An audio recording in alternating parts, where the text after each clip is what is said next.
1848, l'esclavage fini. En bas tout colon, nègre la libéré. Parité café, parité coton encore. Et en vérité, nous toujours qu'à travail pour yo. Toujours, san pa ka manti, I ka pale pour nous. Ce proverbe antillais veut dire « Le sang ne ment pas, il parle pour nous ». Posez-moi une question. Quelle est la maladie génétique la plus répandue en France ? La mucoviscidose ? Non. La phénylcétonurie ? Non.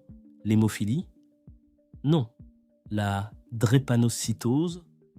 La maladie génétique la plus fréquente en France, avec environ 500 nouveau-nés dépistés chaque année sur le territoire national, dont une part significative en Guadeloupe, en Martinique, en Guyane et à La Réunion.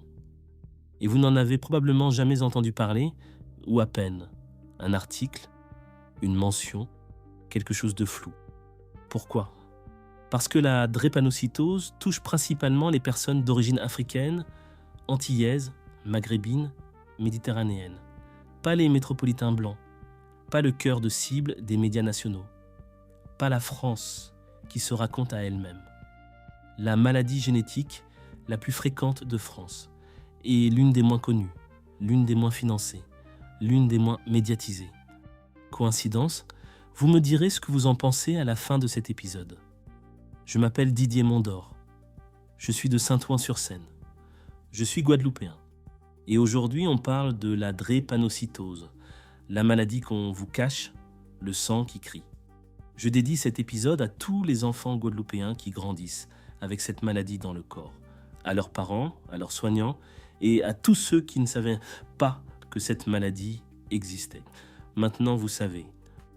Qu'est-ce que la drépanocytose ? Je vais vous l'expliquer simplement, sans jargon médical, parce que vous méritez de comprendre. Le sang humain contient des globules rouges. Ces globules rouges transportent l'oxygène dans tout le corps. Ils ont normalement une forme ronde, souple, flexible, ce qui leur permet de circuler facilement dans tous les vaisseaux sanguins, même les plus étroits. Chez une personne drépanocytaire, les globules rouges ont une forme anormale. Ils ressemblent à une faucille, une demi-lune, un croissant rigide. Et ces globules en forme de faucille ont un problème majeur. Ils se coincent dans les vaisseaux sanguins. Ils obstruent la circulation, ils empêchent l'oxygène d'atteindre les organes. Le résultat ? Des crises douloureuses, des crises vaso-occlusives, c'est le terme médical. Des douleurs intenses, soudaines, qui peuvent toucher n'importe quelle partie du corps. Les os, les articulations, le ventre, la poitrine, la tête. Imaginez une douleur si intense qu'elle vous cloue au lit, qu'elle vous empêche de bouger, de respirer normalement, et imaginez que cette douleur peut survenir n'importe quand. La nuit, en classe, au travail, sans prévenir, sans raison apparente. C'est la vie d'un enfant drépanocytaire. Les complications graves. La drépanocytose ne se limite pas aux crises douloureuses. Elle peut provoquer des accidents vasculaires cérébraux, des accidents vasculaires cérébrales chez des enfants, parfois très jeunes, des infections graves et répétées, des atteintes rénales chroniques, des problèmes cardiaques, des atteintes pulmonaires, le syndrome thoracique aigu, qui peuvent être mortels chez des enfants. En France, l'origine génétique. La drépanocytose est une maladie héréditaire. Elle se transmet des parents aux enfants. Pour être malade, un enfant doit avoir reçu le gène drépanocytaire des deux parents. Si seulement un parent est porteur du gène, l'enfant est porteur sain.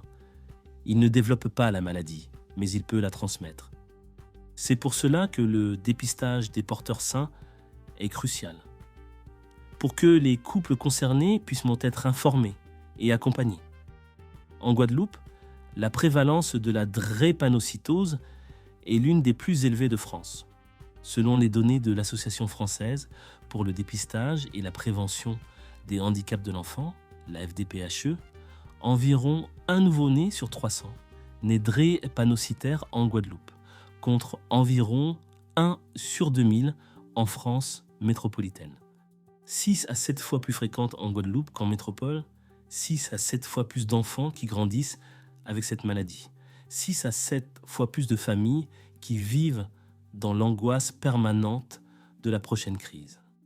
Le problème n'est pas seulement que la drépanocytose existe. Le problème, c'est comment on la traite.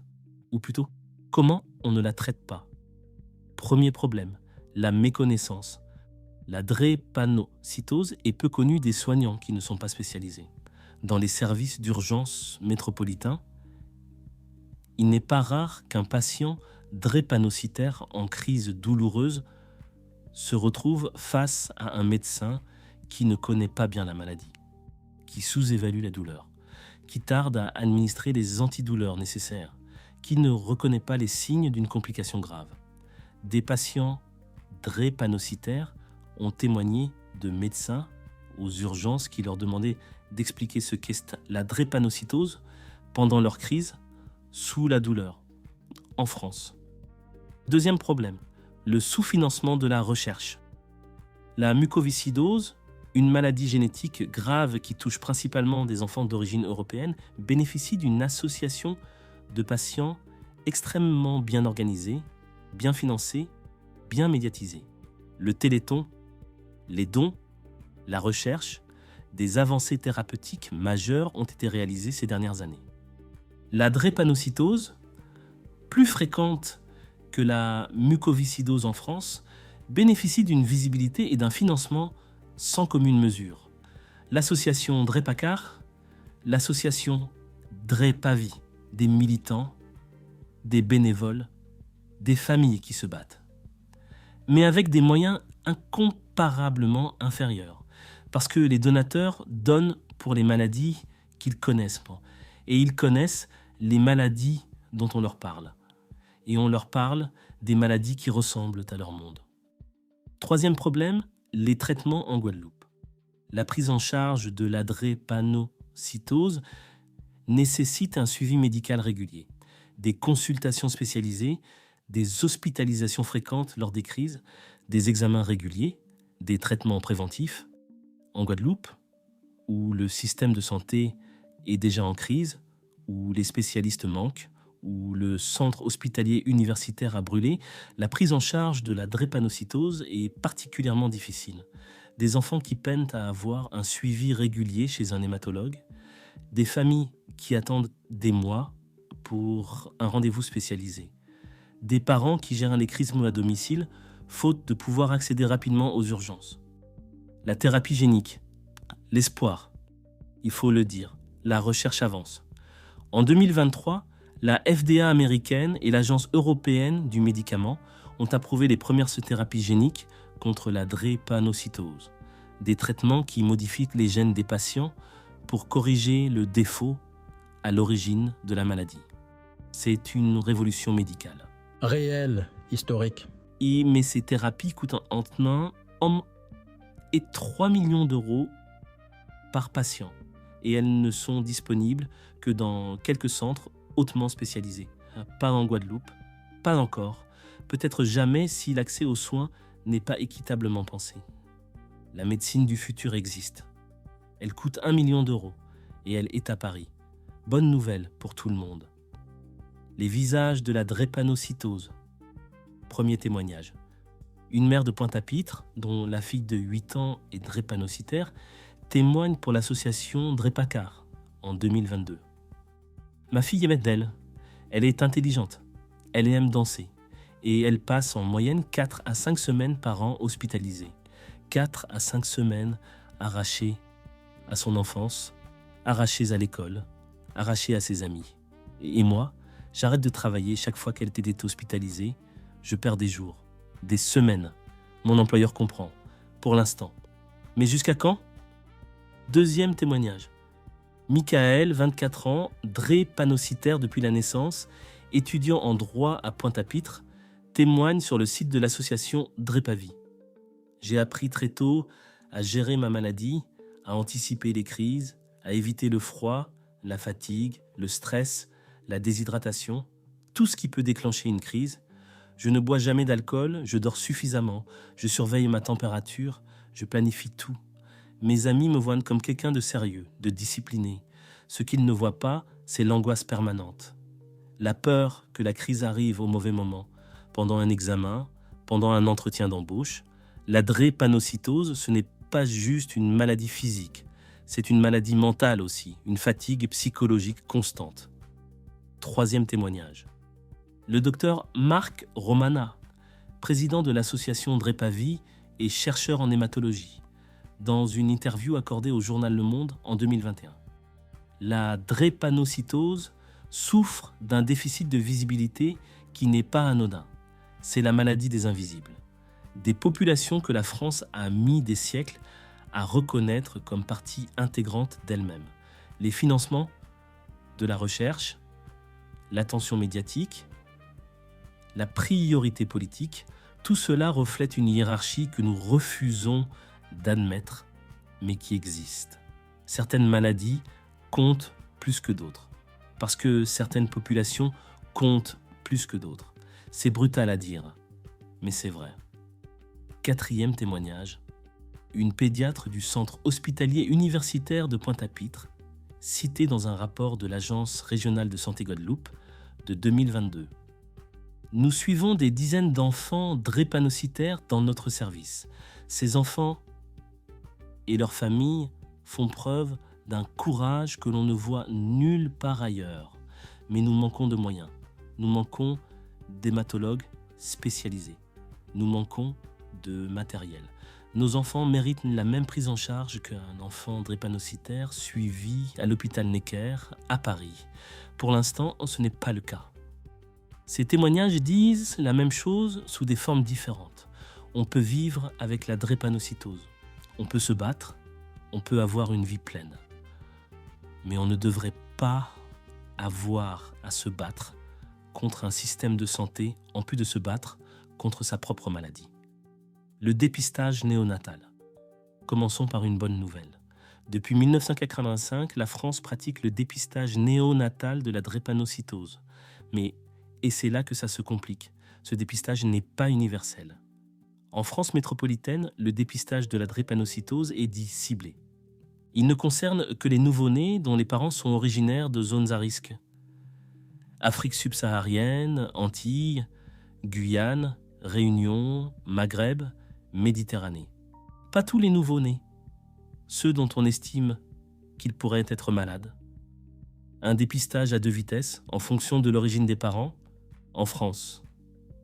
En 2024, la mucoviscidose, elle, est dépistée chez tous les nouveau-nés, universellement, sans distinction d'origine, parce que tout le monde peut en être atteint.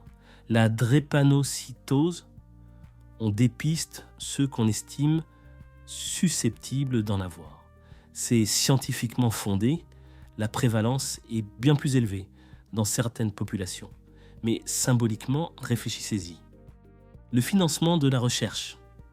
En 2022, le budget alloué par l'Institut national de la santé et de la recherche médicale, l'Institut national de la santé et de la recherche médicale, à la recherche sur la drépanocytose était significativement inférieur à celui consacré à la mucoviscidose, malgré une prévalence plus élevée, malgré un nombre de patients plus important. L'écart commence à se réduire. Des plans nationaux drépanocytose ont été annoncés, des financements supplémentaires dégagés. C'est une bonne nouvelle. 30e anniversaire du dépistage néonatal. On commence à prendre ça au sérieux. Il n'était que temps. La médecine de ville, angle mort de la crise. La drépanocytose ne se gère pas uniquement à l'hôpital. Elle se gère au quotidien, par un médecin généraliste formé, par un pédiatre qui connaît la maladie, par une infirmière qui reconnaît les signes d'une crise. En Guadeloupe, là où manquent déjà les médecins, là où le désert médical est une réalité documentée, cette gestion du quotidien est compromise. Un enfant drépanocytaire a besoin d'un suivi régulier, d'un bilan tous les 3 mois, d'un hématologue accessible. En Guadeloupe, ce suivi existe pour ceux qui habitent près du centre hospitalier universitaire. Pour les autres, les habitants des communes isolées, des îles dépendantes. Il faut voyager. Il faut prendre des demi-journées de travail, il faut payer le transport. Et parfois, quand tout ça devient trop compliqué, on ne vient pas. On attend, on espère que la crise ne viendra pas. La spécificité guadeloupéenne, en Guadeloupe, la drépanocytose se heurte à tous les problèmes que nous avons déjà évoqués. Le désert médical, le centre hospitalier universitaire en reconstruction. Les spécialistes qui manquent, l'isolement des îles. Un enfant drépanocytaire de Marie-Galante qui fait une crise sévère doit prendre le bateau ou l'hélicoptère pour atteindre le centre hospitalier universitaire. Un enfant en crise de douleur sur un bateau, pendant que l'oxygène n'atteint pas correctement ses organes. En France, mais la mer est belle, la traversée est magnifique. Ce que la France devrait faire, et ne fait pas assez. Un centre de référence drépanocytose en Guadeloupe, avec des hématologues dédiés, des protocoles de crise clairs, une unité d'hospitalisation adaptée, une campagne nationale de sensibilisation à la drépanocytose. Dans toutes les écoles, dans tous les cabinets médicaux, dans tous les services d'urgence, un dépistage universel pour tous les nouveau-nés. Le débat est ouvert, les arguments existent et ils méritent d'être tranchés. Ces demandes ne sont pas nouvelles. Les associations les formulent depuis des années. Les réponses viennent, lentement, partiellement, pendant que des enfants grandissent avec une maladie que leurs médecins ne connaissent pas toujours. La drépanocytose, la maladie génétique la plus fréquente en France, 6 à 7 fois plus présente en Guadeloupe qu'en métropole. Peu connue, peu médiatisée, sous-financée. Des enfants qui passent des semaines hospitalisés chaque année, des adultes qui gèrent l'angoisse permanente de la prochaine crise, des familles qui s'épuisent, des soignants qui font ce qu'ils peuvent avec ce qu'ils ont, et une thérapie génique révolutionnaire à 1 million d'euros que personne en Guadeloupe ne peut encore recevoir. Il y a une chose que j'ai du mal à accepter en préparant cet épisode. C'est que cette situation n'est pas due à un manque de connaissances médicales. On sait très bien soigner la drépanocytose. On sait éviter les crises. On sait réduire les hospitalisations. On sait améliorer la qualité de vie des malades. Ce qu'on ne fait pas, c'est déployer ces connaissances équitablement. Ce qu'on ne fait pas, c'est s'assurer qu'un enfant à Marie-Galante bénéficie du même niveau de soins qu'un enfant à Bordeaux.